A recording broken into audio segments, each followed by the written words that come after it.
Chains podcast. We're so excited to have you here today. First things first, if you haven't subscribed to the YouTube channel, Escaping the Chains podcast, please do. We're also on Apple Podcast and Spotify. If you could give us a review and check us out, we would really appreciate it. So today we have with us Grant County Sheriff Del Garcia, and we're excited to have him here. We're going to kind of talk about some of the things just that he's seen in law enforcement and the things that have changed, and then get into his story. So we're going to get right into it. Going to have an exciting talk, probably talk about some fentanyl drug stuff and see where it goes. So Sheriff Del Garcia, we are so excited to have you here today. How you doing? I am doing well. Thank you for having me. I really appreciate it. So I want to get into your, like, why you got into law enforcement and stuff in a minute, but what I want to start with is how many years have you been in that line of service? And believe it or not, I've been in law enforcement for 30 years. Sheesh. You don't look old enough to be. Got in when I was in my 20s and enjoyed every day and every minute of it. So 30 years. So because I've come from a background of addiction, and I was a thief and a lot of, so I did have encounters with law enforcement quite a bit. But even in my life and in my addiction, things started to change. Like, it seemed like it got more dangerous. And what are some things that have changed over those 30 years that you see more of, or, what are some of the big changes, like, as you look back over your career, that you've noticed? There's a lot of changes that's happened in my 30 years. When I first started in 1994, there were people that disliked the police. Today, it seems like there are just some people that just flat out hate the police. Yeah. We've been painted with the negative brush by the media, by social activists and different groups. So that has changed, and that's changed the amount of people that are willing to serve and do this job. So that's one of the biggest things I think that I've seen, and I've also seen that we recently purchased an MRAP, a bulletproof, a armored vehicle for the department and for the county, and people were kind of looking, well, why do you need that? Well, it's not 1994 anymore. Right. Things have gotten much more dangerous for policing or in policing, and you see every day where police officers are losing their lives. So our theory and our thought in getting this vehicle was, we want to make sure our people are safe when they're out there doing this dangerous job. And not only that, but we wanted to make sure that the public is safe. I mean, you've seen incidents with school shootings and things of that nature. This tool will allow us to help extract some of the kids that, if it happens here. I mean, we're hoping it never happens, but at least if it does, we'll be ready to respond. We'll be able to save lives and things like that. So it's something that I rather have and not need than need and not have. So I have seen that change and how much more dangerous policing has gotten. Another thing that I've seen a big change in is the number of individuals we deal with mental health issues. Mm-hmm. That's a big problem, not just out on the streets, but it's a big problem in the jail. So those are some of the things that I've really seen a big change in my 30 years. Do you feel like with the mental health thing, because that's a big thing, is law enforcement, at least around here, like, having recognized that, are they doing things to approach those situations different trainings and stuff, or how does that work? Yeah, we actually have training, and it's mandated by the state that we have training for mental health issues, for things like autism, dementia, dealing with people with dementia. So we do have that type of training. We also have a de-escalation training to teach us how to deal with those things, because we're seeing it more and more. And the state has actually come up with a law, or has started to come up with legislation to try to help those that are mentally ill or having issues like that. So we are moving in the right direction. I don't know that we're moving as fast as many of us wish we could, but we are moving in the right direction for those issues. Yeah, that's good to hear. And I think the individuals also understanding that are on the streets, because you see that in other communities. I don't know if we have seen it here, where it's just knowing how to respond when somebody is kind of having a meltdown. So what about, like, I know in my time here, I left for like 17 years and came back, and most of my active addiction was when I was gone. but it seems like everything has gotten a little bit more tense and violent. Like I remember growing up here, and there may be a shooting like once every couple months or something, and nowadays it seems like it's like a regular occurrence. Obviously, you've noticed that too. What do you think is what do you think are some of the reasons that are leading into more violence? Well, I think what's leading into that, and I know some people won't like this answer, but we as a society have devalued life. And we've trained the next generation to be or to have that mindset. I read a book not too long ago. Actually, it's been a while ago, by Colonel David Grossman. It's called On Killing. And Colonel Grossman in this book, he does a study where it shows that even in the military, the majority of people in the military would never really shoot to kill. You would have a certain segment that would, but you would have a big segment of your soldiers that were just shooting in a direction. And the more up close and that the killing actually became, the more it affected the individual. And he said right around the Vietnam War, when the military started doing more realistic type training, that you see more people get desensitized to that. So you actually seen killing or people actually shooting to kill.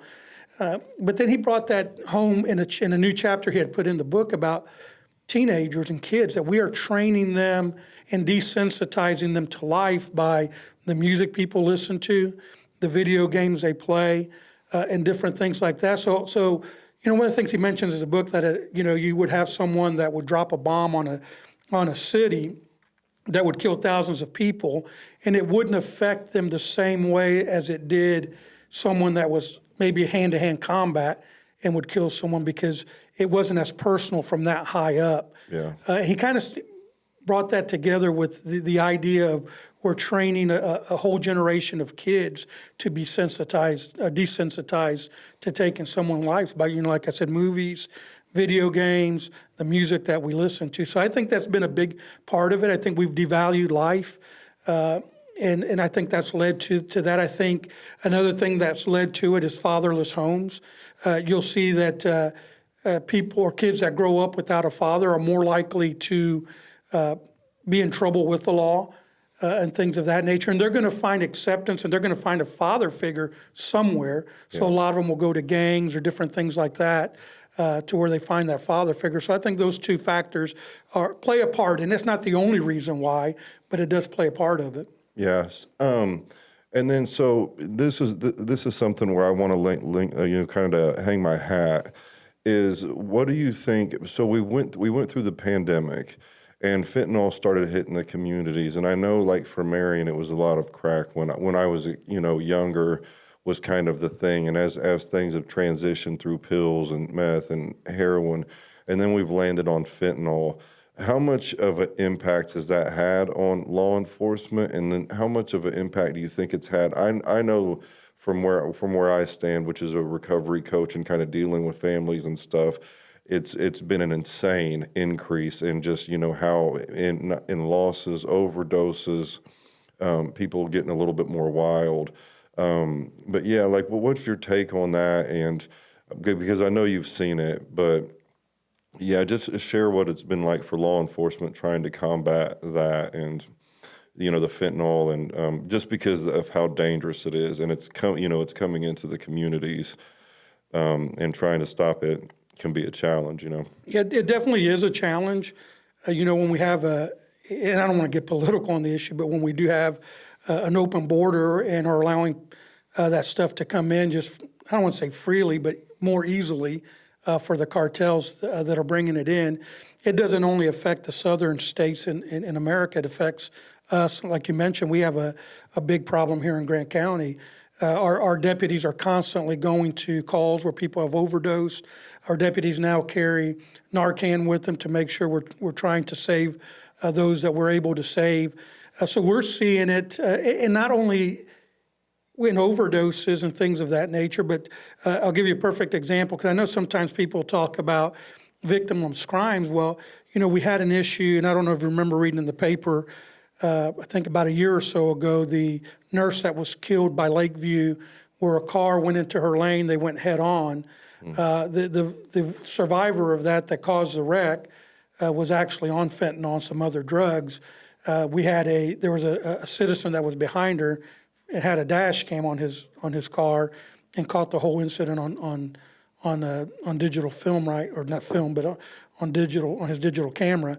So it causes a lot of issues, and for some people, it's not a problem until you're the victim, or until one of your family members is a victim of it. So yeah, we try to get out there, and we're doing our best to get the dealers off the street. Also realizing that that's not the only problem. We have to make sure we get those that are addicted the help they need to fight off that addiction. Yeah, recognizing that. I am glad to see that the Narcan's so readily available to everybody. Right. The EMTs and the the law enforcement, and even I have some in my car. So I think that has been helpful. I do feel like we haven't, it's cut into the loss, because we had about a 2-year period there that was ridiculous. Oh, yeah. Right after it, what was it, 21, 22? It was like we were burying a lot of people were losing their lives to it. Yeah, when I worked for MPD, I was working second shift sergeant. We would work 2 to midnight. I think before 6 o'clock one day we had, I want to say about 5 or 6 overdose calls that we had to go to right around that time frame that you're talking about. Yeah, that's wild. The first time we spoke at Madison Grant, because we do fentanyl awareness stuff, I think the year before there was 52 in our community, which isn't huge, but 52 documented overdoses, and that's the ones that are documented. Because Right. already know EMTs, like people can refuse treatment, and that doesn't get documented. So it was probably 2-3 times that, which is wild in a community our size. So what is your approach to that as far as it coming into the community? Because I know, so you said you try to catch it and, amp up law enforcement on that part to catch it there. And then also, I know you had mentioned, like, in the jails, there's MRT, which is a really good group for, to kind of break us of some of the criminal thinking. What are some other programs like you would like to do, or that you're doing, that you think is helpful with the addiction and just drug use problem? Well, we would like to start some therapeutic communities within the jail. I think that's very important to reduce recidivism and to help people that are addicted, to give them at least the tools that they need to overcome. The issue we run into is we have 274 beds, and today before I came on, for another meeting that I had, we have 285 inmates, so we're overcrowded, and we have another 85 that we have shipped out to other facilities. So that's been a problem for us. Our goal, as I talked to our jail commander, is to get therapeutic communities within the jail to give them the help that they need. But we need more room. We need more space to do that. And Grant County has to decide what they want out of a jail. What's our philosophy for a jail? Is it just a place to incarcerate people, or is it a place where we really want to help people and help those that need the help to keep them from coming back? So, what I've recommended to the council and to commissioners is whatever direction we go with on a jail, it needs to be a hybrid jail that not only incarcerates people, but gives us space to have these therapeutic communities where we can help those that have addiction issues, and where we can help those that have mental issues also. I think that's a big part of what we need to do. So as far as our law enforcement, we're trying to be aggressive on the supply side, on the dealer side, because I think you still have to have accountability for those.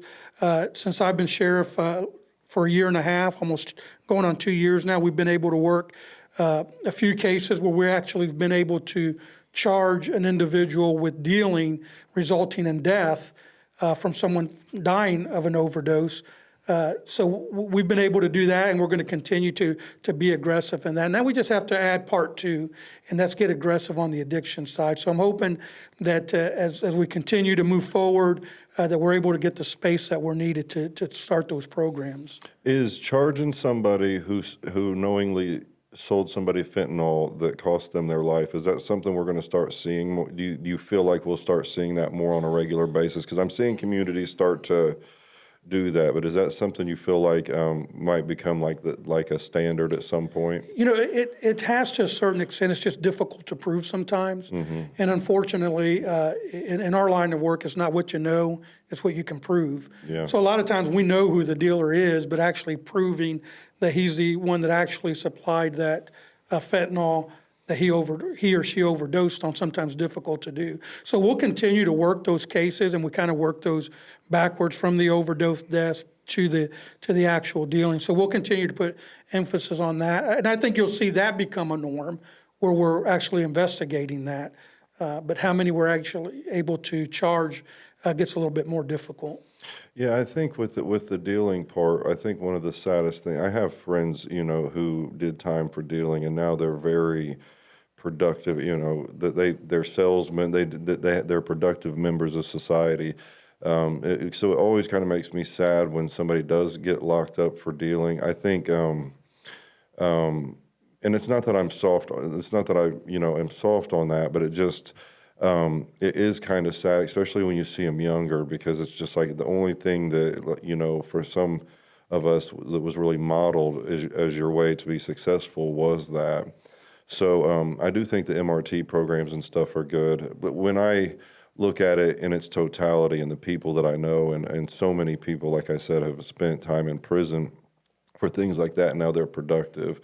That my thing is like I hope that we always try to see the light in them too, you know what I mean, and the potential they have. I agree. I remember working with some dealers back when I was on the Gene team, and you're right, some of these guys would be great businessmen. Mm-hmm. They just happen to go and make bad decisions. And from our point of view, at least while I'm sheriff, we always try to look at people in the fact that they're made in the image of God. So there's always that hope of redemption, that hope of someone's life being transformed and changed. Even if they, but there's also that accountability. In any of my emails that I send out, I have do justice, love mercy, walk humbly, because I think we do have to do justice. Yeah. But we also have to love mercy and show mercy at times, and always walking humbly before God, knowing that but for the grace of God go I. And that's kind of the way we're looking at it from our perspective on the sheriff's department. It doesn't mean that it's an end to your life if you come into a facility. In fact, I've had a chance to talk to a lot of our inmates that I make sure to tell them, hey, don't let your past define you. Just because you've messed up and you're in here doesn't mean your life can't change. Of course, my faith draws me to the fact that true change comes when Christ transforms your life. But I know there's those that have changed without that, that have had some change in their life. But, our goal is to make sure that we're always able to show mercy along with doing justice. Yeah. So I guess before we get into a little bit of your story and background, I'd have one question. We deal with a lot of youth. And what do you think that we could do better? What is one thing that you think we're doing good and well in this community as far as the youth, whether it's a program or whatever it is? And what are some things that we could implement to start to impact their lives before we get them into, the justice system and in front of judges and sending them off to Fort Wayne and that stuff? What's something you think is working, and what's something you think that we could be doing? I don't want to say doing better, but we could implement to start to get to them before it gets to this, before they get to where we're, giving them sentences or, Right. That's a great question, and we've discussed this a lot of times. And I don't want to point fingers at people, but I remember having a conversation with the retired school principal, retired teacher, and he told me one time, because I spoke to his men's group at his church, and we were talking afterwards, and he told me, he said, Dell, when I was a principal, I could tell you by the time someone was in third grade what direction their life was going, so we'd be able to intervene. He said what the problem is today is the leadership in these schools change so often that they're not getting to know their kids like back in the day, where they had steady leadership and steady principles in the school. So I think one thing we could do is stabilize the schools to where we're recognizing at a young age people that we know are having issues, and start them off at that young age before they get up into middle school in high school. I think it's very important that you reach them at that younger age. And a lot of it has to come from our school system that's dealing with them 180 days out of the year for 6-7 hours a day. They have to be able to let us know, hey, this child's having issues, and then we can direct specific programs or specific resources to that child and to that family. That happens to a certain extent right now, but I think that we still miss it a little bit, or actually quite a bit on doing that. So I think one of the things that the school has done that's good is they've put social workers in the school that are starting to identify that. So I think as we continue to grow on that, I think you could see an improvement. Another thing is and I know people don't want to hear this, but I want to tell the truth. It's an issue we have, fatherless homes. It's kids growing up without a father in their home, especially young boys, and that has an impact on their lives. And I think if you look at society, we can really see it. Now, does that affect every kid the same way? Obviously, it doesn't, because I've seen some great single moms. In fact, my mom was single for a long time, raising 7 of us. But I think that plays a big impact on lives when we devalue the family structure. I think that's played a big impact. Now, I think some programs that have worked, I think I've had a chance to meet with the director out at the Boys and Girls Club. I think he does a great job with those kids. But I think churches need to step up. Yeah. Because like I said, I'm a person of faith, so I believe that's where true change could happen, because it happened in my life. I think churches need to step up, start preaching the gospel, and start reaching these kids for Christ, and show them that there's a different way than what the world wants them to go, and show them that the decisions that they make today is going to affect them tomorrow. And we have to get away from this victim mentality. I think we've become a society that I know, working at the schools where I was an SRO, I would have kids come up that were already defeated. Yeah. Well, I can't do this because of this or that. And the reality of it is we have to let kids know that you can, but it all depends on the decisions that you make, and we have to be honest with them. And I think that would help out to start turning these generations of kids around. Yeah. When we've talked to them, it is so wild when you look at a youth and tell them that they have a purpose, right. And then for them to receive that, it's almost like a game changer, because I think we get into this thing of like telling them, okay, you got to do this, and this, and this to get to college. You got to do this, and this, and this, there's all these things that they have to do.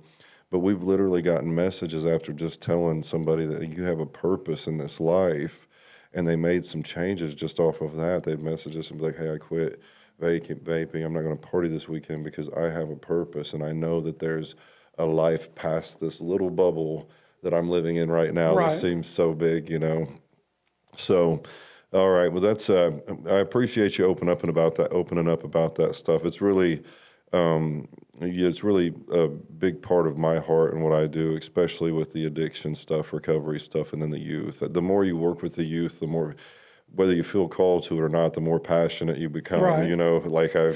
We were never really intended to talk to students in schools, but once you start, it's just like you drive away, and like there's such a need, and it's going to take more than just one. Right. It's going to take more than just one implementing one thing, but just, you drive home and you sit there and you're like, man, there's so much that needs to be done. There's good stuff going on too, but it's just like, I hope at some point we get to that place, to where we can catch them before, we can start catching most of them before they have to live this life. Because after, with me, once you start using and stuff, it's not fun, and it's not a good life, and right. Nobody wants to live that. All right. So what I would like to do now is just kind of dig into your story. Like, what's your background? What, you got into law enforcement. Why did you get into law enforcement? Where did you find your faith? Fun stuff like that. So you can kind of start wherever you want, and we'll just chop it up and see where we go. All right. Well, I grew up in a big family. We were a migrant family working in the fields. We would travel around up here in the North Indiana for tomatoes. I think Michigan, we went and picked apples, I believe. Of course, I was little, so I didn't do much picking. I probably more eating than picking. Then, we would just travel around. My dad was a kind of a crew leader, and him and my uncle would find places for us to go work. So we were up here. We were working when I was 3 years old, and I've mentioned this. I don't know if you've heard me talk about this before, but my dad was actually killed by a police officer in a police action shooting. Really? When I was 3 years old, we were in Indiana, in a smaller community here in Indiana, and my dad was shot and killed by a police officer. So growing up, I never dreamed I'd be police. In fact, our family, we didn't like police because they left my mom with 7 kids to raise by herself. Man. And when I was around 5 years old, we moved to Marion. We had my aunt lived here in Marion, and my mom could no longer, live in Texas because a lot of memories with her and my dad there. And so we actually moved to Indianapolis for a few months and then came up to Marion. So I grew up in Marion, up on 27th and Gallatin, South Marion, went to Francis Slocum, went to McCullough, and graduated from Marion High School class of '88, Purple Rain, by the way. Yeah. So growing up there, but growing up in a big family without a dad, and that's why I believe that having fathers in the home is very important, because growing up without my father, I felt lost, confused, like I had no purpose in life. So, statistics would tell you that growing up that way, that I would be in and out of jail my whole life, that I wouldn't graduate high school, and that, I'd just be in trouble all the time. And, I was heading that way. I was heading the opposite way of law enforcement. My family, my mom did a great job raising us, but she was always at work. She had to feed a family of 7. And so she was always at work, so we were left at home. And I looked up to my older brothers. I was the youngest of 7. And when they would make good decisions, I would make good decisions. And when they wouldn't, I wanted to be like my older brothers. But I remember one day when I was 12 years old, and I was walking home from Francis Slocum, and we would always walk across this field and never had issues. But for some reason that day, the owner of that property was outside, seen us, and came up to us, started cussing us out for walking on this property. And of course, I'm 12 years old, and I'm the youngest. I know a lot of cuss words too. So I started cussing him back out, but I'll never forget this. He grabs me by my shoulders, and he starts shaking me and says, "You'll never amount to anything. You're nothing but a piece of crap." He didn't say crap, but he said, "You'll be in and out of jail for the rest of your life." And it kind of goes back to what you were saying earlier, because I believed that. I believed him. My life at that point really started going to making bad decisions all the time. But when I was 15 years old, a friend of mine whose mom was making him go to church. He didn't go to church because he wanted to. There was the set of friends when you were younger. If you spent the night at their house on Saturday, you had to go to church on Sunday. Yeah. He was one of those kids, but he was also delivered the newspaper, so he always had a little bit of money on him. And I actually owed him some money for some stuff, and not going to mention what it is, although the statute of limitations has already passed, but so I could probably do that. But I did owe him some money for some stuff, and he said, "Hey, if you go to church with me, you don't have to pay me." I said, "Hey, okay, no, that's the deal." I said, "Get out of debt." So I went to church. I went to his youth group on a Saturday night, and I would love to sit here and tell you that it was that night that I gave my heart to Christ. My life was changed, and I started going to church for that reason. But the reality of it is, there's some girls there, right? Yeah. And I bet him, "Hey, I bet you I can start dating this girl." So we had a little bet going on. So I actually started going to church for that. And I remember February 13th, 1985. Never forget that day. It was a Wednesday night. And we're sitting around at his house, nothing to do. He says, "Hey, do you want to go to church?" I said, "Is so-and-so going to be there?" "Oh, yeah, she's always there. Mom and Dad make her go." And we go, and she's not there. And I'll never forget the message. It was a Westside Assembly. I don't know if you know. It's New Life now. Yeah. It was Westside Assembly back then. And so it's a Wednesday night service, and I'll never forget it. Pastor Galloway, or as we call him in that church, Brother Galloway, preaches that night on the rapture. And I'll never forget, he says the rapture could happen this quick, and hits the podium with his hand. The lights go on and off for a second, and I'm sitting there just freaking out, because I look at my friend, he looks at me, and I'm just freaking out. And after his message, they give the altar call, and I'll never forget. He says, "Hey, if you've never accepted Christ, this is a chance to do that." And I'm standing there with my buddy. We both have our heads bowed, and kind of open my eyes and look at him, and he has his head bowed, and he asked that question, and inside me I had that internal struggle. I felt lost, confused, like I had no purpose in life. And I felt that inner struggle in me. And the Lord gave me the courage to raise my hand. And I raised my hand and said I wanted to accept Christ. And you know how pastors are, they throw that curveball at you. Now, if you raised your hand, what do? Come up front. Yeah. So once again, that internal struggle started again. And God once again gave me the courage to go up there, and I knelt at that altar on that February 13th, 1985, Wednesday night service, and gave my heart to Christ. And I'd love to tell you that I've seen lightning bolts and flashes of light, but I didn't. But when I rose up from my knees that night, I felt changed. Felt like I now had purpose for my life and direction for my life, and that was to serve people. So it's everything I have today, everything I am today is because of Christ. And I never thought I would be sheriff of Grant County. Never thought I'd be police. But it's that February 13th day that God set that wheel in motion, and helped me make better decisions, and directed my paths and my steps.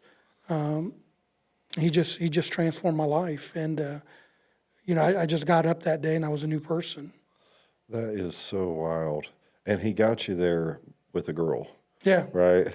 Yeah. That's I think so. Yeah, I didn't know that. I didn't know that your father had been shot by a police officer, and that's wild. So you were like basically an immigrants in this country, running around looking for work at different places, and then that happens with him. Gosh, did you have like a bitterness inside of you, or like you know what I mean? I know you probably didn't you hated police, but like, what did that do internally to know that? Yeah, I was 3 years old when that happened, and so I really don't remember my dad that much. I tell people that if it really wasn't for pictures, I probably wouldn't have been able to tell you what my dad looked like. But I did see the hurt in my mom and in my brothers. It affected them in a deeper way. In fact, one of my brothers was telling me that a lot of the things he'd done, it was because of the anger he had towards my dad leaving us, and of course, we grew up not really liking police, and but for me, I felt lost. I felt like I had no purpose, and I didn't have a father there to teach me how to change oil in my car, or to teach me how to do the basic things that most fathers would teach their children, or to throw a baseball with me, or play catch with me, and things like that. So for me, it was more of a feeling of loneliness, of being lost and confused, not knowing which direction I really need to go in life, and just feeling like I had no purpose. And when you were talking earlier about telling kids that they have a purpose, when that guy shook me and told me my purpose was to be in and out of jail, that's where my life was going. And it affected me that much that I still remember it today. Yeah. And so I think it's very important how we speak to kids, because you're really speaking life into them. When you talk to them in a negative way, you're really affecting their lives. And I'm not saying everything has to be sunshine and rainbows. Yeah. But we really have to be careful, because kids take that stuff to heart, just like I took that to heart. And I was really, for the next 3 years, I was doing things in elementary and in junior high that most kids were doing in high school and college. Yeah. So when I got to high school, and after I got saved, and kids were doing the drinking and the smoking, and I'd already been there and done that. But that's the direction I was going, and a lot of it had to do with with me not having that dad and feeling that way internally. So statistically speaking, you should be on the opposite end of what you're doing Oh yeah, right now. definitely. So that probably has an impact in what you do, like, maybe a level of empathy towards people to know that, because with me, like, I kind of came out of the world of, using. And so when you're working with people that are doing, there's a level of empathy, of course, accountability and holding Right. people, you have to hold people to a standard. But yeah, that's wild. I did not know that. And then the guy's shaking you and like speaking death over you. Yeah. And if you're listening, that's like, I get that we get upset with kids and stuff and we have to be firm, but one interaction can really change the trajectory of where a child's going to go. And we have choices every day too. I've got kids running through my yard all the time over in Gas City. And, how we interact with them can be so important. Now, I don't interact with them all the time, but, I do talk to them from time to time about maybe the decisions they're making, but speaking life into them can actually change, Right. what direction they go. Because that man, had some things went different, that would be something that you were starting to claim as your identity. Right. The negative stuff he said to you, the death that he spoke over you, actually started to intertwine with your DNA, and you started to become that. And that's mind-blowing how powerful words can be, And that's been that many years ago, and it still bothers me today, to be honest with you. I mean, there's times. I mean, it's I'm very. I don't know if you've seen any of my Facebook posts that I do, but I try to be very transparent with people. Mm-hmm. I know that I'm not perfect. I struggle with things just like everybody else does, and that's one of the demons that I struggle with all the time. Is that voice comes back at time and says, "Oh, you're not going to be a good sheriff, or you're not going to do this good. You shouldn't be where you are. You're not good enough to do that." So even to this day, that voice and that demon, I still struggle with that at times. So you're right. It does speak death into people, and it can last for a long, long time. Yeah, and that's the process I've been going through. I think our last guest I talked to about this too, but I had to. I can be really hard on myself, and then so when I make a mistake, it's almost haunting, and I can't just sit alone because it's going to come up. And like the process I've had to go through of like genuinely handing that to God, because we say that stuff all the time, Right. but like when you're living it, you know what I mean? It's like, okay, that sounds nice, you know what I mean? But to actually do it, and that's one of the things with me is like, I feel like even since I've been saved, I may make a mistake. And because I can't like forgive myself, or I can't let that go, it pushes me into the same behavior and the same mistake. And then it's like, why am I cycling? But it's like, I have to recognize it, read my Bible, understand like this is what God says about me. And this is just an echo of, because like if somebody can say something to you and you can be like, I don't care. But it literally will just echo through eternity in your brain as you live. And us being guys, you'll be like, I don't care. And it's like, but you do, you know what I mean? Because every time I'm in silence, this person that said something about me, or, something that I believe about myself it can almost be crippling, in your alone time. And it distracts. Like for me, it's hard to talk to God if I'm, attacking myself, Right. So I think that's interesting. All right. So you get to high school, and now you're kind of a Christian, right? So what's high school like, and what's the next move for you? And Well, it was good for me. I don't know if people, what other people thought. I mean, I was just telling people about Jesus, yeah, and and I've never been ashamed of speaking about my faith because of what He done for me. So even in high school, we started Bible studies, and I actually ended up transferring from Marion High School my sophomore year to a Westside Christian School for about a year and a half, and then ended up graduating, going back to Marion. But I was just trying to have an impact wherever I was at, just trying to tell people about what Christ has done for me and what He's done for them. So I was just out there trying to evangelize the world, and and let people know about Jesus. So some people may have looked at me as being weird. I don't know, but that's kind of why I wear my hat, because I want to be different. Yeah. I think when people dare to be different, that's when they make the biggest impact. Whether it's in your family or in the community, if you dare to be different in a positive way. That someone asked me about the hat, and that's why I mentioned that, because I said, it reminds me of that. It reminds me that Christ has called me to be different in this world, to not only live different, but to police different. And I've always wanted to make sure to do that. So that's what this hat reminds me to do. Plus, I always wanted to be a cowboy when I was little. Yeah. So this gives me an opportunity to So do are you that. going to implement like the horseback, or are we going to have horses? Well, I thought about getting a Bronco as my vehicle to drive. I don't think we'll go with the horses, but I just in high school, I was just as vocal as I could be about my faith, trying to get others to come to know Christ, and I'm sure I probably got on some people's nerves. I know I probably got on my family members' nerves, and when I was witnessing and talking to them, always praying to the Lord that. Hey, God, draw them, because none of us can come to Christ unless we're drawn. And I'm happy to say that a lot of my family has come to know the Lord since I have a lot of prayer and a lot of change in my family because of that. So I know you said you got up from the altar call, and you said you were going to, you kind of had the desire to serve. When did you land on, I'm going to go be in law enforcement? Well, there's two things I wanted to do growing up. One was be a cowboy, which I know that wasn't going to happen, to be a real cowboy.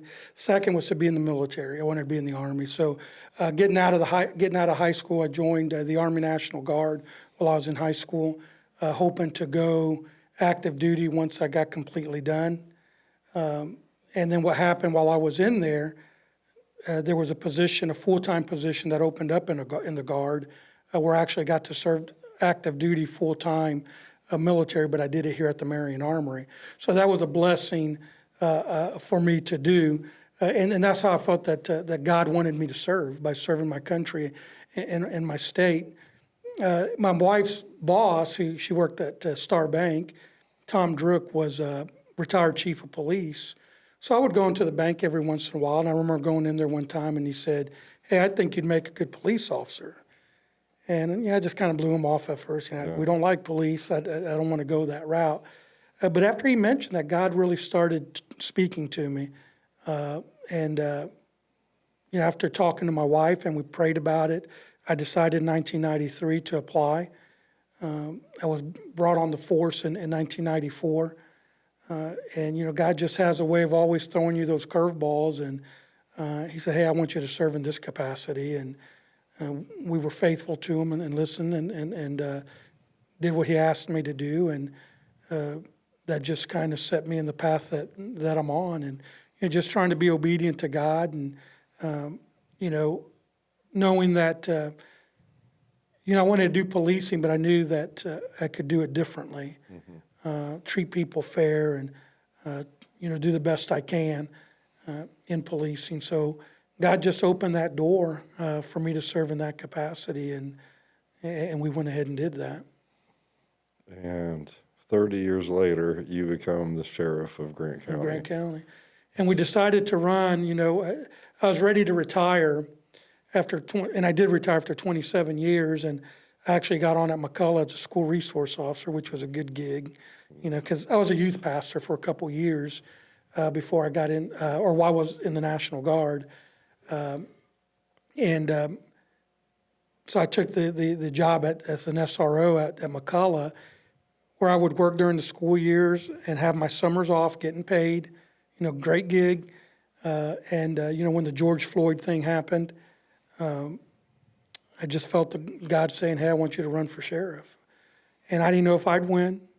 I just wanted to make myself available to the community, because if you remember at that time, there was a big divide between the community and police. Mm-hmm. And I thought, if I can bring what I've experienced in my life, because I've lived both sides. I've lost a father to a police officer shooting him, and I felt the pain and the hurt from that happening. But I've also seen the dislike of police. And I just felt maybe God wants me to be that bridge fill that gap and to try to bring policing and community back together. So that's why we decided to run. I remember my wife asking me on one of our walks, "Are you sure you want that headache?" And we just prayed, and I didn't know if I'd win or lose, but once again, I just wanted to be obedient to God and say, "If this is what you want, here am I, send me." Yeah, it was a crowded race too, wasn't it? So Oh, yeah. it wasn't a cakewalk. Yep, there was 5 of us, 4 from the sheriff's office. I was the only outsider running. And, we were just trying to be obedient to the Lord, and he put me in this position. I really do believe that. Whether he'll have me here for 1 term or 2, that's in the Lord's hands, and we trust him to do what's best for our county. But I just want to serve people, and I think this is one way that God is having me serve our community. I think that's really like a mind-blowing testimony, like what happened when you were 3, like losing your father because he got shot by law enforcement, to getting into law enforcement and then becoming the sheriff of Grant. Like, that is wild. Like what I don't even know what you call it. You know what I mean? Yeah. It's not really restoration, but just like what a wild ride. So now you're in a position to have an impact, and that's something. So if there was a young man or a young woman sitting in front of you and was about to get into law enforcement, what is the advice you would give them, and what would you want them to take away from having like a cup of coffee with you and picking your brain? It would come down to what we're trying to do at the sheriff's office. It's about serving. It's and I've told this to people when I was supervised at MPD, is that a police officer's career should never be judged by the amount of arrests he made. It should be judged by the number of lives he's impacted in a positive way. So it's about serving. It's about serving people, and that's what we've been trying to do in my 1.5 years at the sheriff's office, is really emphasize the serving part. When Jesus took off that towel and he washed his disciples' feet, that tells me the towel is more powerful than the gun. And if we've always been pretty good at the protecting part. I've always thought that policing could always get better at the serving part. So we really emphasize that. And I would tell them that police work is about putting others before you. Obviously, for me, it's my faith, others, and then me. If you're not a person of faith, it should always be about others before yourself, because that's what serving's all about. And, we're here to serve people. We're not here to be served as law enforcement officers. So that would be the biggest thing is, hey, have a heart of service, of being a servant, and because that's where you make the big impact. I put a lot of people in jail. I mean, I worked in the narcotics unit for 4 years, ran the unit for 2 years, put a lot of drug dealers in jail. I put murderers in jail. I've put rapists in jail. I've put child molesters in jail. And the thing I get the most satisfaction from is not that I put people in jail, is that the times where I'll see people that I've put in jail that have seen me out in public, and I don't necessarily remember them, but they remembered me, and they thanked me for treating them right, for treating them like a decent person. And that some of them even told me, hey, because this happened to me, I've changed my life, and I'm now going in the right direction. That's where the satisfaction comes. It doesn't come in the fact that, hey, I put this guy in jail. The satisfaction for me comes from when people are able to learn from their mistakes and know that because I treated them a certain way, that they were able to see, number one, that police can treat people good and still effect an arrest, that you don't have to treat people necessarily like, some would call dirt bags or whatever you would want to call them. I try to stay away from those from calling that, because I realize that we're all made in the image of God, and but for the grace of God go I. And that's one of the things that I always try to stress to our fellow officers, especially officers of faith, that we need to police different than even police that are not police officers of faith, because we're here, the work we do for Christ first and foremost. So that's what I would tell them. Be a servant, and enjoy helping people. And sometimes helping people it is making the arrest. Yeah. Well, sometimes you got to help other people. You got to make the Yeah. arrest to help somebody that has something going on. Yeah, that's really cool. How'd you meet your wife? Well, I met her at school. She used to flirt with me. She says I flirted with her. Now we went to when I transferred to Westside Christian School. That's where I met her. We've been married. I was a sophomore. I was a junior. She was a sophomore. We've been together ever since. Married 34 years this year, and she keeps me in line, and she keeps me grounded. You know, my stepdad would always tell me, make sure you find a good woman that can make you or break you.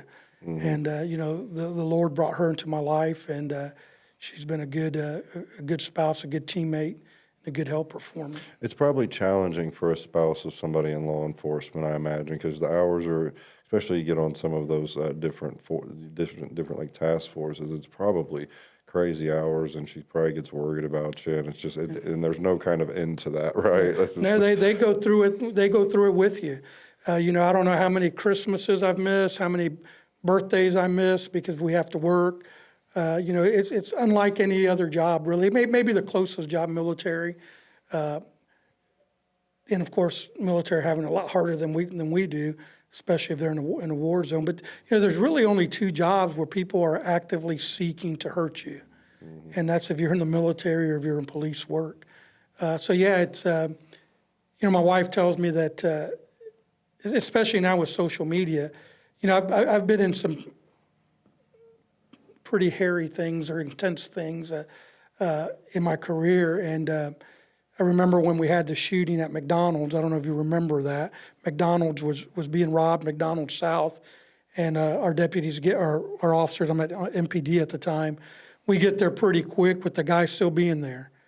As I pull up, one of our guys is at the drive-through window and yells, "He's still in there. He's running to the north." As I'm approaching the place, I hear gunshots, and I start running towards where the gunshots are at because those are my guys. I want to make sure they're okay, and I want to make sure to be able to be there to help them. But that was the first time that my wife told me that she actually was worried because she was seeing it on social media. Mm-hmm. And you know, our faith gets us through a lot of things, and we know that at the end of the day, I'm in the Lord's hands, and nothing's going to happen to me without Him knowing or without Him allowing to happen. And so we've always had that to get us through. But the spouses go through it with the officers. They're there with them, you know, when they're going to these dangerous calls, not knowing whether you're going to come home or not. And I know sometimes people think that sounds kind of dramatic, but the reality of it is, for us, it's the truth. You know, when we go out, when we put on that bulletproof vest, when we strap on our gun belt, and we start taking calls, we don't know what that day brings. And so the spouses go through with it with you, and you know, and then the bad publicity from the media, you know, they live all that with you, and it is very difficult for our spouses. But for us, it's always been our faith, our church family, our friends that help us get through those things. Yeah, that's wild. I couldn't imagine. Because anytime her phone goes off or anything, you know, especially when that stuff's going off, it's probably very, you know, high pressure, very stressful. So the funny thing is, when I had a friend growing up, and we were talking about this a little bit, and whenever you have a career where you interact with people on a regular basis, there's these opportunities, and I don't think that people see them, where you can almost be an angel in somebody's life. And but I had a friend, and when I moved back and decided to get sober, I was staying at the Hart Motel, was getting off of methadone and fentanyl and all that stuff. And I had been talking to a friend before I gave my life to God, during and then after, and he was a detective. It was Aaron Euler. He's not on the force anymore, but it was so wild to me that a detective, you know what I mean, was, because everything the years prior to that, we avoid detectives, law enforcement. Like, I work with judges sometimes now, and it's like, man, it used to be like this. That used to stress me out. Like, but it was really cool, because what I think sometimes people think that there's like these big dramatic things that you have to do to impact a life. And sometimes it's a conversation, sometimes it's just a conversation. And with him, he kind of opened up his family to me. We would go to B-dubs, and he invited me to church, and he would show up out at the motel and talk to me in a sheriff's car. So I'm sure that probably freaked everybody out there out. But and it had the biggest, outside of maybe my family praying for me and stuff, it was one of the biggest impacts an individual could have on my life.